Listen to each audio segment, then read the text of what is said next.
Descobri que meu marido tinha uma amante. O pior de tudo é que ela era sua própria irmã. Tem coisas na vida que a gente simplesmente não está preparado para descobrir.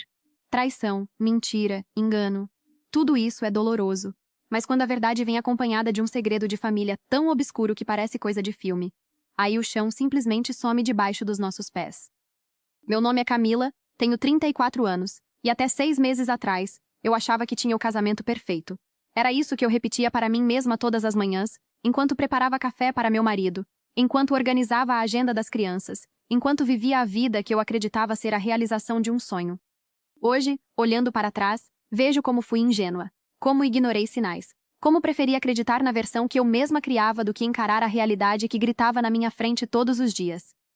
Meu marido se chama Leonardo. Nos conhecemos na faculdade, há 10 anos. Ele era encantador, atencioso, o tipo de homem que todas as amigas queriam. Eu me sentia sortuda. Quando ele me pediu em casamento, no 3º ano de namoro, eu disse sim sem hesitar. A família dele sempre foi um pouco diferente. Mas no começo, eu atribuía isso a questões culturais, a dinâmicas próprias. O pai, seu Alfredo, era um homem calado, de poucos amigos. A mãe, Dona Júlia, uma mulher doce, mas com um olhar triste que nunca entendi direito. E tinha a irmã mais nova do Leonardo, a Fernanda, 5 anos mais nova que ele, sempre tratada como a princesa da casa. Loira, olhos claros, um jeito frágil que fazia qualquer um querer protegê-la. Pelo menos era assim que todos a viam. Eu nunca desconfiei de nada. Por que desconfiaria? Eram irmãos. Cresceram juntos, dividiram quarto na infância, tinham aquele tipo de intimidade que só quem compartilha sangue conhece. Pelo menos era o que eu achava. O problema começou sutilmente. Pequenas coisas que, isoladas, não significavam nada. Mas juntas formavam um mosaico perturbador. Lembro da primeira vez que percebi algo estranho. Foi num almoço de domingo, na casa dos sogros. Fernanda chegou atrasada, como sempre. Leonardo se levantou da mesa e foi até a porta recebê-la. Quando ela entrou, ele a abraçou de um jeito demorado demais. Eu estava na cozinha, ajudando Dona Júlia com a sobremesa. Quando voltei para a sala, vi os dois sentados no sofá, muito próximos, ela com a cabeça apoiada no ombro dele. Ele acariciava o cabelo dela. Parecia uma cena de novela. De irmãos, pensei, só isso. Mas Dona Júlia, ao meu lado, pigarreou e disse em voz baixa. Eles sempre foram muito unidos, desde pequenos. O tom dela era estranho. Não era orgulho. Era quase preocupação. Com o tempo, comecei a notar mais coisas. O jeito que Leonardo falava de Fernanda. Ela é especial. Ninguém entende ela como eu. Ela precisa de mim. Frases que, vindas de um irmão mais velho, poderiam ser normais. Mas havia uma intensidade no olhar dele que me incomodava. E Fernanda me tratava com uma cordialidade fria. Nunca fomos amigas, mas eu atribuía isso à diferença de idade, aos gostos diferentes. Ela era mais reservada, eu mais extrovertida. Acontece. Lembro de uma vez, num aniversário da família, em que Fernanda apareceu com um vestido novo. Leonardo passou o olhar por ela de uma forma que me fez parar. Foi rápido, quase imperceptível, mas eu vi. Era um olhar que um homem dá a uma mulher que deseja. Sacudi a cabeça, me convencendo de que estava imaginando coisas. Até que um dia, há cerca de 1 ano, algo mudou. Fernanda terminou um namoro de 2 anos e decidiu se mudar para mais perto da família. Conseguiu um apartamento a apenas 3 quadras da nossa casa. Que bom, eu disse a Leonardo. Assim vocês vão poder se ver mais. Ele sorriu, mas foi um sorriso estranho. Vai ser bom. Na época, achei que era apenas alegria de irmão. Hoje sei que era outra coisa. A partir daí, a presença de Fernanda na nossa rotina se intensificou. Ela aparecia sem avisar, sempre com alguma desculpa. Esqueci a chave de casa. Vim pegar um livro emprestado. Passei para tomar um café. Leonardo começou a sair mais. Vou ajudar a Fernanda com a mudança. Ela precisa de mim para resolver um problema no apartamento. Vamos jantar fora. Só nós dois, como irmãos. Eu nunca questionei. Confiava nele. Confiava nela. Confiava na família. Afinal, casamento é feito de confiança, não é? Era o que eu repetia para mim mesma toda vez que uma ponta de desconforto aparecia. Mas as pontas foram se acumulando. Certa vez, encontrei no bolso do casaco de Leonardo um brinco. Não era meu. Era um brinco pequeno, de pérola, delicado. Guardei na minha gaveta, esperando que ele notasse e explicasse. Ele nunca notou. Outra vez, estava no quarto de Fernanda, ajudando-a a escolher uma roupa para uma festa. No criado mudo, vi uma foto. Era dos dois, Leonardo e Fernanda, numa praia. Ela estava de biquíni, ele de short, abraçados. Achei estranho, mas pensei. São irmãos, é natural tirarem fotos juntos. O primeiro sinal real de que algo estava errado veio numa noite de sexta-feira. Leonardo disse que ia jogar futebol com os amigos. Acontecia toda semana. Nada demais. Mas naquela noite, meu filho mais velho, Pedro, de 7 anos, acordou com febre alta. Tentei ligar para Leonardo, mas o telefone estava desligado. Liguei para os amigos dele, um por um. Nenhum sabia de futebol. Nenhum tinha visto Leonardo. Fiquei preocupada. Pensei em acidente, em assalto, em tudo de ruim. Liguei para hospitais, para a polícia. Nada. Até que por volta da meia-noite, ele chegou em casa, com a camisa do futebol ainda limpa, o cabelo seco, cheirando a um perfume diferente do dele. Onde você estava? Perguntei. Ele hesitou por um segundo. No futebol, amor. Teve que mudar de lugar, por isso demorei. Mentira. Eu sabia que era mentira. Mas na hora, com a febre do Pedro, deixei passar. No dia seguinte, quando fui falar sobre o assunto, ele me abraçou e pediu desculpas. Disse que tinha ido tomar uma cerveja com um amigo que estava passando por problemas e que não contou para não me preocupar. Acreditei. Escolhi acreditar. As mentiras se tornaram mais frequentes. As saídas, também. Ele sempre tinha uma explicação. Sempre parecia plausível. E eu, cansada, com 2 filhos pequenos, com a rotina exaustiva, escolhia acreditar. Pedro tinha 7 anos, e a pequena Sofia, apenas 3. Eram minha prioridade. Leonardo ficou em segundo plano. Talvez tenha sido esse o meu erro. Talvez, se tivesse prestado mais atenção, tivesse visto os sinais antes. Lembro de uma conversa com minha mãe, meses antes da descoberta.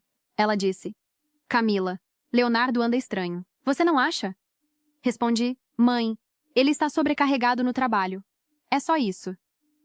Minha mãe não insistiu, mas o olhar dela dizia que não estava convencida.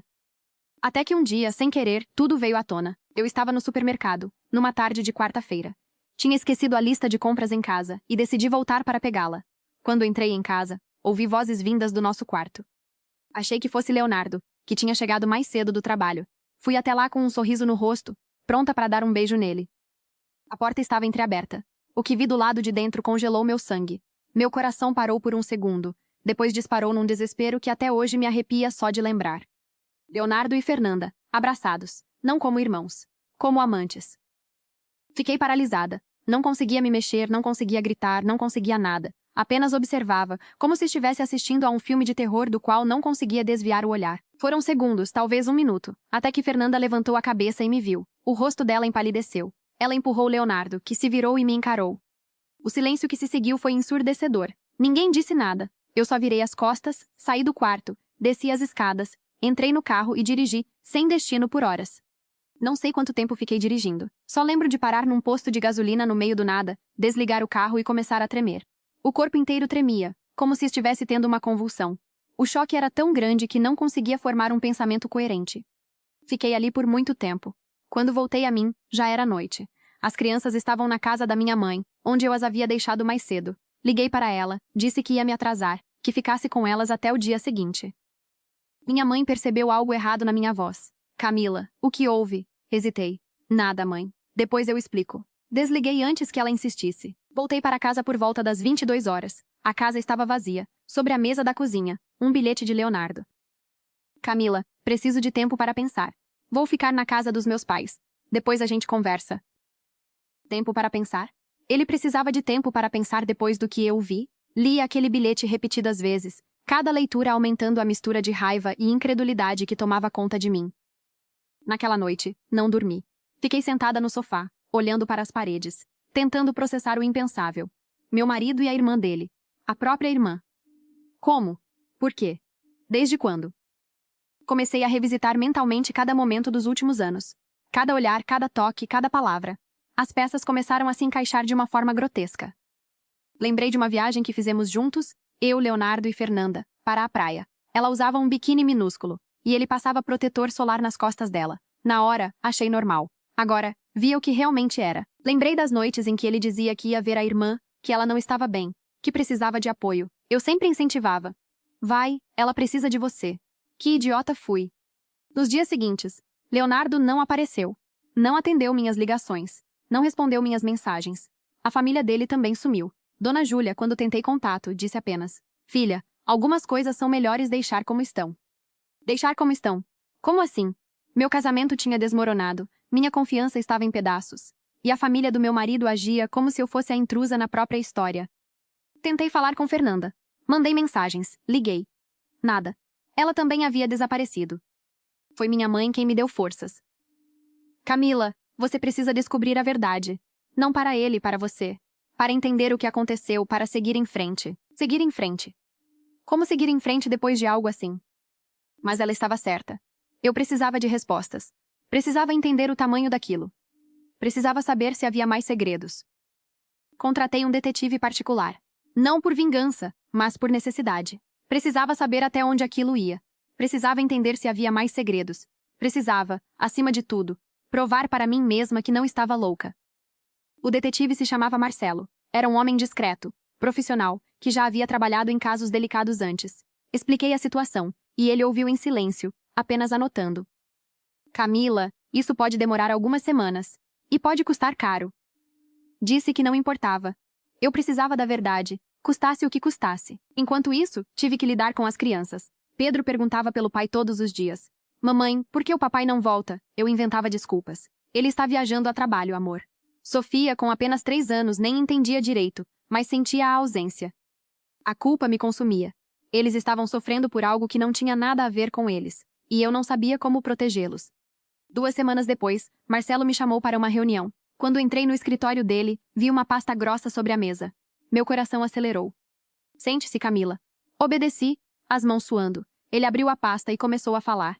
O que ouvi nos minutos seguintes foi mais perturbador do que eu poderia imaginar. O relatório era extenso. Segundo Marcelo, havia indícios de que o relacionamento dos dois começara na adolescência, quando Leonardo tinha 17 anos e Fernanda, 12 anos. Uma criança. Meu estômago revirou. Não era apenas uma traição. Era abuso. Era crime. Era algo tão monstruoso que eu mal conseguia processar. Marcelo continuou. Consegui acesso a mensagens antigas, de mais de 10 anos atrás. Elas trocavam e-mails, SMS e depois WhatsApp. As conversas são explícitas. Ele me mostrou algumas. Eu não queria ler, mas precisava. As palavras eram diamantes. Sinto sua falta. Não vejo a hora de te ver. Ninguém me entende como você. Eram trocadas enquanto eu estava grávida do Pedro, enquanto eu acreditava estar construindo uma família. O relatório detalhava encontros ao longo dos anos, interrompidos apenas quando Leonardo foi para a faculdade e conheceu eu. Mas mesmo durante nosso namoro, havia registros de ligações, mensagens, encontros casuais que não eram tão casuais assim.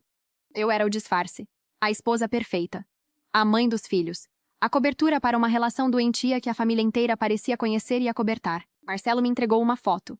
Era de um encontro recente, num motel. Leonardo e Fernanda entrando juntos. A data era de 3 semanas antes da minha descoberta. 3 semanas. Senti náuseas. Corri para o banheiro e vomitei. Tudo que eu achava que sabia sobre minha vida era mentira. Quando voltei, Marcelo me olhava com compaixão. Sinto muito, Camila. Sei que não é fácil. Balancei a cabeça. Preciso de mais. Preciso saber se a família sabia. Ele assentiu. Tinha mais uma coisa. Abriu outra pasta. Gravei conversas com pessoas próximas. Comerciantes, vizinhos, funcionários da família. Muitos confirmaram que havia algo estranho entre os dois. Alguns disseram que a mãe sabia e fingia não ver. Lembrei do olhar triste de Dona Júlia, das vezes em que seu Alfredo ficava em silêncio quando o assunto era Fernanda, das conversas que morriam quando eu entrava na sala. Eles sabiam. Todos sabiam. Tem mais. Marcelo continuou. Há relatos de que, quando Fernanda era adolescente, ela foi vista saindo do quarto de Leonardo várias vezes de madrugada. Os pais nunca questionaram. Saí do escritório de Marcelo com a pasta debaixo do braço e o coração em pedaços. No carro, fiquei sentada por um longo tempo, sem conseguir ligar o motor. As lágrimas vieram, finalmente. Chorei por mim, pelos meus filhos, pela Fernanda criança, que foi abusada, pela vida que eu achei que tinha e que nunca existiu. Naquela noite, liguei para Leonardo. Para minha surpresa, ele atendeu. Camila, começou, mas eu o interrompi. Eu sei de tudo, Leonardo. Tudo, desde o começo. E não estou falando só de agora. Estou falando de quando ela era criança, do que vocês fizeram, do que vocês ainda fazem. Silêncio. Depois, uma respiração pesada. Camila, você não entende. Não foi assim. A gente se ama. Sempre nos amamos. Desde sempre. Isso é maior que a gente. Maior que a gente. Ele falava como se fosse um romance proibido, como se fossem Romeu e Julieta. Mas não eram. Eram irmãos. E ele era o mais velho. E ela era só uma criança quando tudo começou. Você abusou dela, Leonardo. Ela era uma criança. 12 anos. Você a manipulou, a convenceu de que isso era amor. E a família inteira ajudou a enterrar essa história. Ele gritou do outro lado. Não foi abuso. A gente se ama. Sempre foi assim. Você não entende. Ninguém entende. Então me explica. Desafiei. Me explica como uma criança de 12 anos pode consentir com algo assim. Houve uma pausa longa. Depois ele disse, com a voz mais baixa. Ela queria. Ela sempre quis. A gente se encontrou. Foi natural. Natural. Ele chamava aquilo de natural. Desliguei. Não havia mais o que dizer. Na manhã seguinte, procurei um advogado. Não apenas para o divórcio. Para denunciar. Para que a verdade viesse à tona. Para que, de alguma forma, justiça fosse feita. O advogado se chamava Dr. Ricardo. Era especialista em direito de família e também em casos de abuso. Expliquei tudo, mostrei o dossiê do detetive. Ele ouviu atentamente, folheando os documentos. Depois de um longo silêncio, disse: Camila, esse tipo de caso é complicado. Passaram-se anos. Fernanda é adulta hoje. Se ela disser que foi consensual, que não houve abuso, não há o que fazer criminalmente. Mas ela era criança. Gritei. Ela não podia consentir. Ele balançou a cabeça. Eu sei. Mas a justiça nem sempre funciona como deveria. E a família dele tem dinheiro, tem influência. Vão lutar para enterrar isso de novo. E o que você me sugere? Perguntei, desanimada. Vamos entrar com o divórcio. E vamos, paralelamente, fazer um boletim de ocorrência. Pode ser que isso force uma investigação. Mas prepare-se. Vai ser uma batalha. Saí do escritório do Dr. Ricardo com um misto de esperança e medo. Pelo menos estava fazendo algo. Pelo menos não ia me calar. Nos dias seguintes, comecei a receber ligações. Dona Júlia, seu Alfredo, até parentes distantes. Todos com a mesma mensagem. Não faça isso, Camila. Pense nas crianças. Pense na família. Isso vai destruir todo mundo. Destruir. O que eles achavam que já não estava destruído? Uma tia de Leonardo, que eu mal conhecia, me ligou chorando. Camila, pelo amor de Deus, isso vai acabar com a reputação da família. Meus netos vão sofrer na escola. Você não pode fazer isso. Respirei fundo. Tia, seus netos vão sofrer na escola? E a Fernanda? Ela sofreu a vida inteira. Em silêncio. Achando que aquilo era normal. Seus netos vão sobreviver a alguns comentários. Ela quase não sobreviveu. Ela desligou na minha cara. Não importava. Eu já tinha tomado minha decisão. No meio desse caos, algo inesperado aconteceu. Fernanda apareceu na minha casa, sozinha, pálida, trêmula. Quando abri a porta e a vi, meu primeiro impulso foi fechar na cara dela. Mas algo nos olhos dela me fez hesitar. Era um olhar de quem carrega um peso insuportável. Camila, a gente precisa conversar. Hesitei, mas deixei entrar. Ela sentou no sofá, as mãos apertadas no colo, os olhos fixos no chão. Fiquei de pé, de braços cruzados, esperando. O silêncio se estendeu por longos segundos. Finalmente, ela falou. Eu sei que você me odeia, e tem todo o direito, mas eu preciso que você entenda uma coisa. Eu nunca quis machucar você. Eu só não sei o que é normal. Levantei uma sobrancelha. Não sabe o que é normal? Fernanda, ele é seu irmão. Ele começou com você quando você era criança. Isso não é falta de normalidade. É crime. Ela começou a chorar. Eu sei. Mas ele me convenceu de que era amor. Me convenceu de que éramos especiais, diferentes, que ninguém entenderia. E durante anos eu acreditei. Até conhecer você. Até ver como vocês eram juntos. Ela levantou os olhos para mim. Quando você apareceu, eu senti ciúmes. Pela primeira vez, eu vi ele amando outra pessoa. E aquilo me destruiu. Mas também me fez perceber que talvez o que a gente tinha não fosse amor. Fosse dependência. Fosse doença. Fiquei em silêncio, processando cada palavra. Fernanda continuou. Eu tentei me afastar. Tive namorados. Tentei ter uma vida normal. Mas ele sempre voltava. Dizia que eu era a única. Que sem mim ele não vivia. E você acreditava. Ela assentiu. Sim. Porque era a única verdade que eu conhecia. Até você. Até ver vocês dois felizes. Até perceber que eu era o segredo sujo. E você era a vida real dele. Aquilo doeu. Não por mim, mas por ela. Por aquela mulher, ainda jovem, que passou a vida inteira presa a uma mentira que lhe foi imposta quando era apenas uma menina. Fernanda, você faz terapia? Perguntei. Ela balançou a cabeça. Nunca. Minha família nunca permitiu. Diziam que não precisava, que era coisa da minha cabeça. Senti raiva. Raiva dos pais dela, que em vez de protegerem a filha, escolheram enterrar a verdade. Que preferiram manter as aparências a salvar a própria criança. Por que você está me contando isso agora? Perguntei. Ela enxugou as lágrimas. Porque eu não aguento mais. Porque eu quero sair disso. Porque eu quero que você denuncie. Mesmo que eu me destrua no processo. Pelo menos vou estar livre. Fiquei chocada. Ela queria que eu denunciasse. Ela, a vítima, estava me pedindo para expor tudo. Fernanda, se eu fizer isso, sua vida vai virar um inferno. A mídia, a família, todo mundo vai te julgar.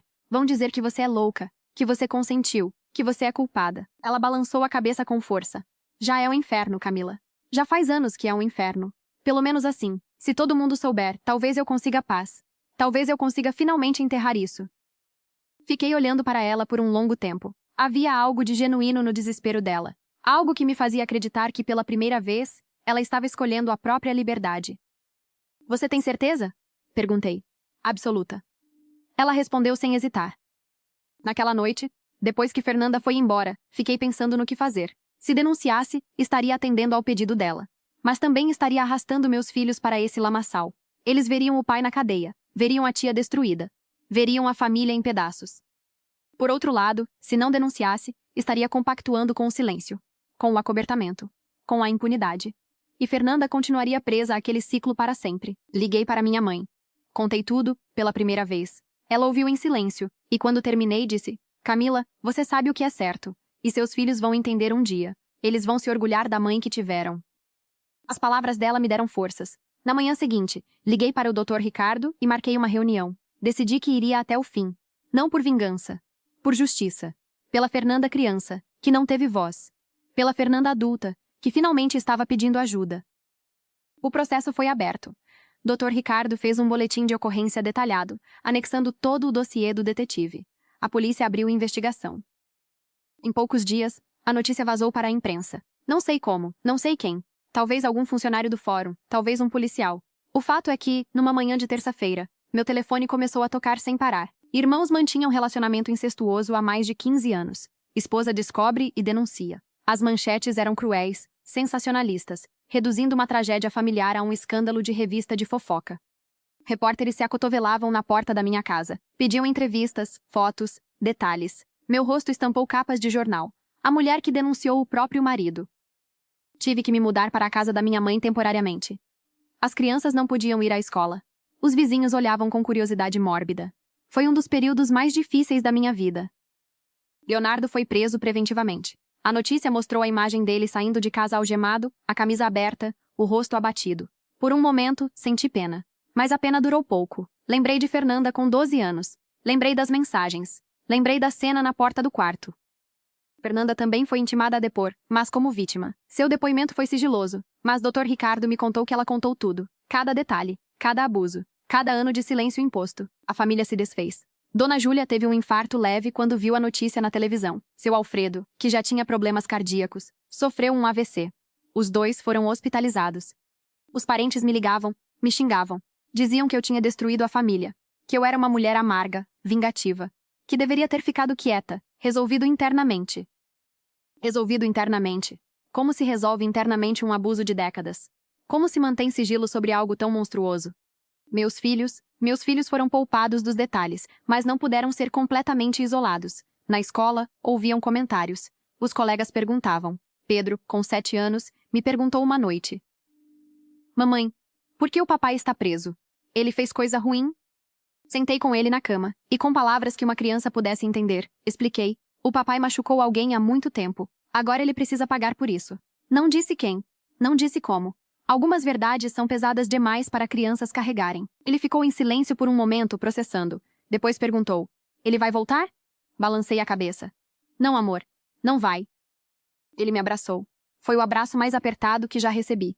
E naquele momento soube que, independente do que viesse, meus filhos estavam comigo. Sofia, com apenas 3 anos, não entendia nada. Só sentia a falta do pai. Perguntava por ele às vezes.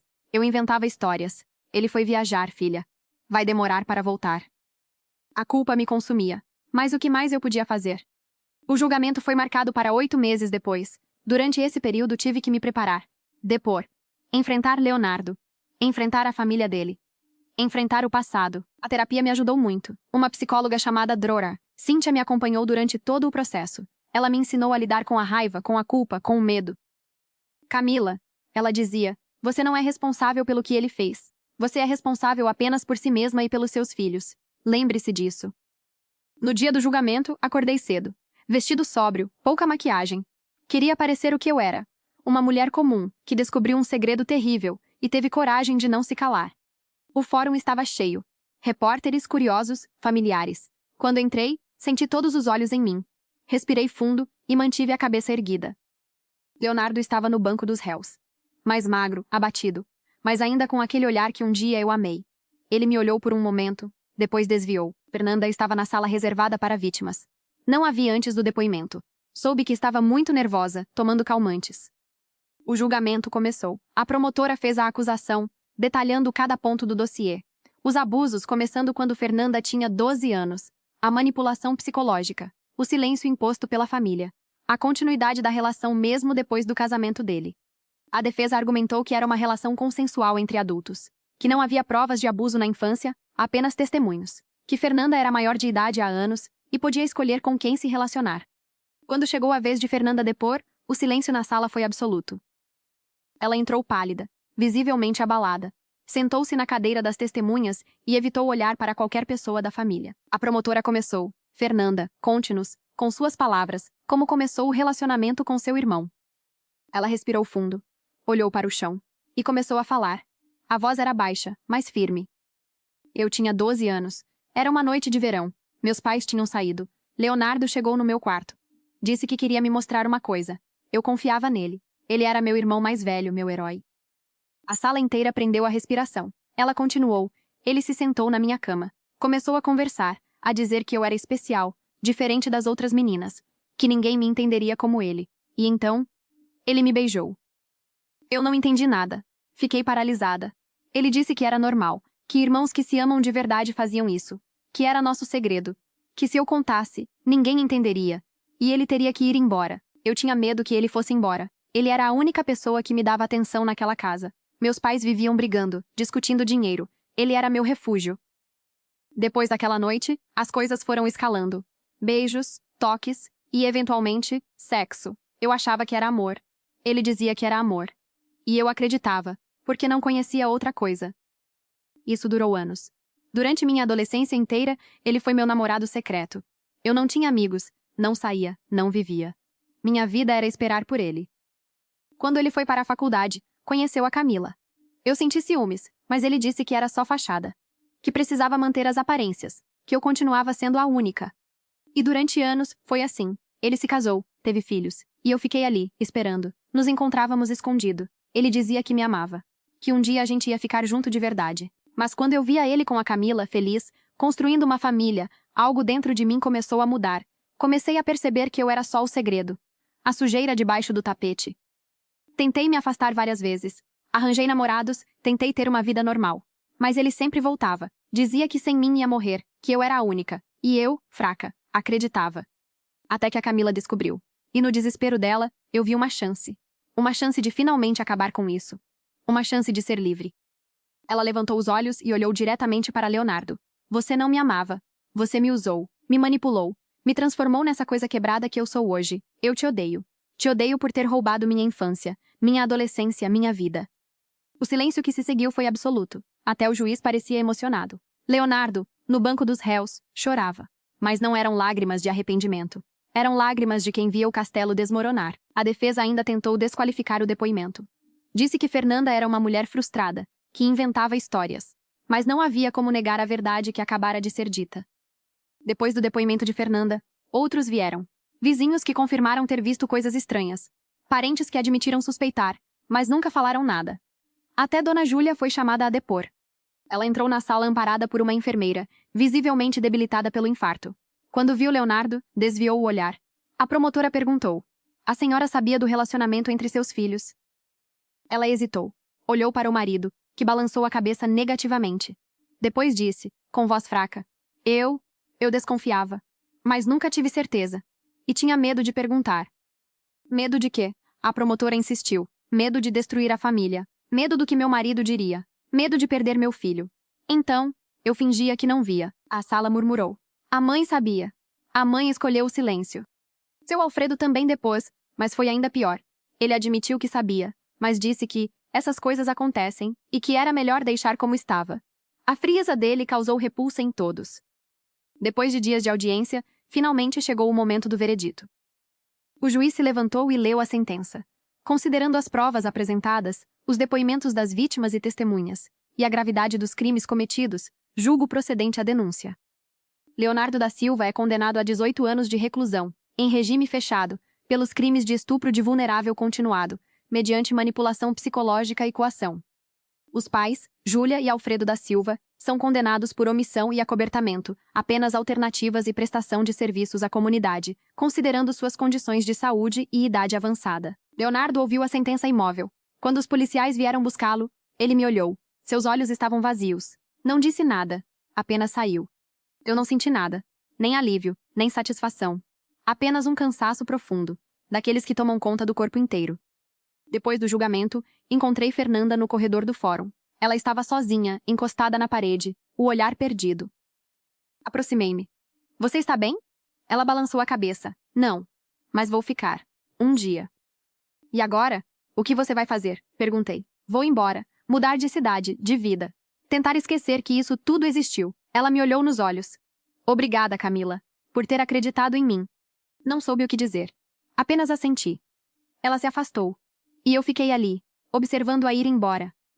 Uma mulher destruída, mas livre. Nos meses seguintes, tentei reconstruir minha vida. O divórcio foi finalizado rapidamente. Voltei ao meu nome de solteira. Meus filhos e eu nos mudamos para outra cidade, onde ninguém conhecia nossa história.